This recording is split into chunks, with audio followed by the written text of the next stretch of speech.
There is a curious institution in the world today called Islamic banking. And they say we are the alternative to riba. So let us look at this curious creature called Islamic banking. But in Indonesia, Islamic banking is same with the system,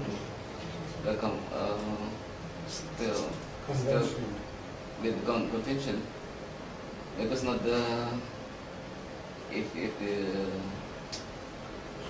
visa, what is split with the convention, the business is good, but not few in Indonesia with Islamic banking can do with the Islamic principle. And here, but still part of the part of Zoom. It matters not whether you talk about Indonesia or Malaysia or Egypt or Tunisia or Britain or America, they're all the same.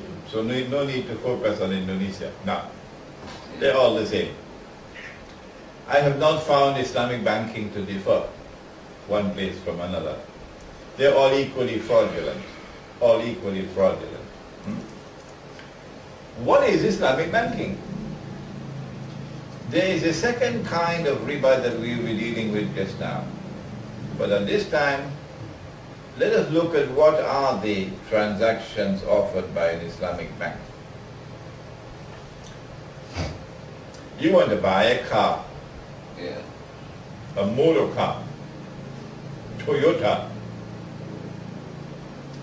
and you cannot afford to pay for the car cash.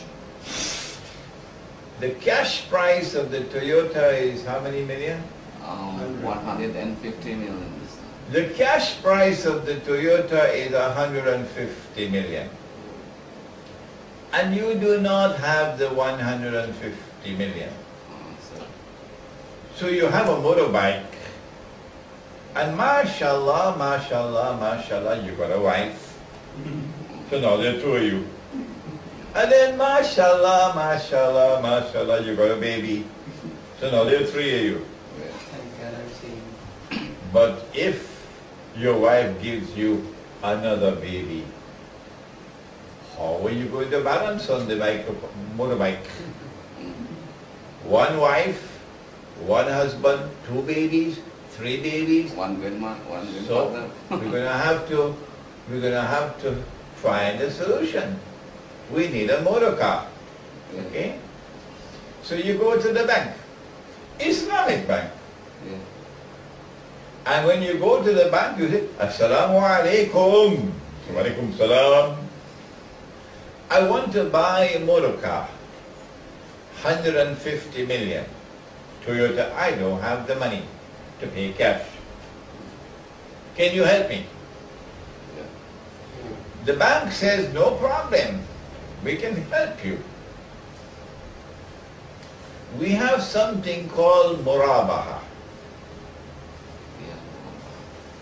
And the bank explains to you that murabaha, and this of course is the correct explanation, that a murabaha transaction is one in which both the buyer and the seller are aware of the profit margin. So the cost price is 150 million. You know it and I know it. But we will buy it for 150 million and we will sell it to you for 300 million.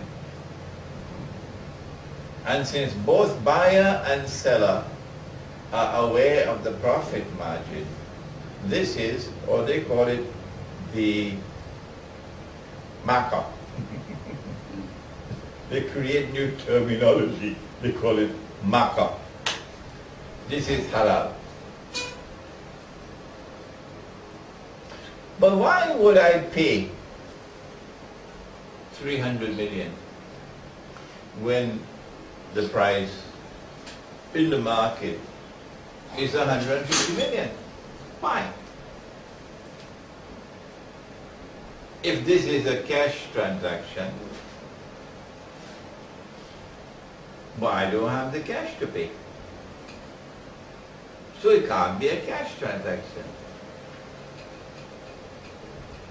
But now we know it's a credit transaction.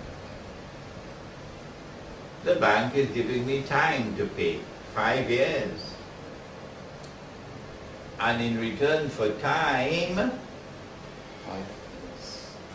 the money has increased. In return for time, the money has increased. So money is increasing by itself over time. It matters not whether it is a motor car or a house or a trip to Disneyland. It makes no difference. Money is increasing over time. This is not murabaha. No. If it was a cash transaction, it would be halal. But if it's a credit transaction, it is not halal. Because in Islam, credit price and cash price must always be the same. Must be the same. If credit price is higher than cash price, the difference between the two would be because of time, and that is riba. But our ulama give fatwa all over the world, not just Indonesia, that this is a halal transaction. And so the Muslims are going to the Islamic bank to actually borrow money on interest. The conventional bank lends the money on interest through the front door. Islamic bank lends you money on interest through the back door. That's worse than the front door. There are other aspects of this murabaha transaction which makes it plain.